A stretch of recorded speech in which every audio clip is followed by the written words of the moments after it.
Well, for me, I think the digital humanities is really first about finding ways to ask questions that humanities scholars have either struggled to ask or maybe can't even really articulate, and sort of diving into those questions with digital tools and resources gives us a new way of posing them or new questions to ask. I am focused right now on female poets, and the sort of central question of my project is, how do female poets handle poetic conventions and traditions that rely on violence to the female body?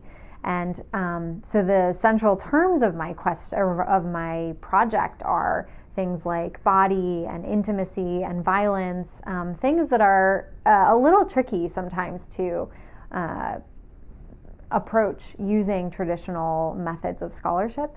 And so I turned to the digital really to help me find, again, new ways of approaching these texts. So asking questions like, how can reading become an embodied experience? Or how can the relationship between poet and reader exist in this potentially violent space? And so with the digital, the goal is to kind of combine text analysis approaches, computational text analysis approaches that have emerged with more sort of digital fine arts, creative digital making projects to come up with some way of reading these texts differently, a kind of media archaeology maybe would be a good word for it. I think the important thing is to think about it as you're not molding your research and your work and sort of forcing it to fit into a digital tool or a digital method.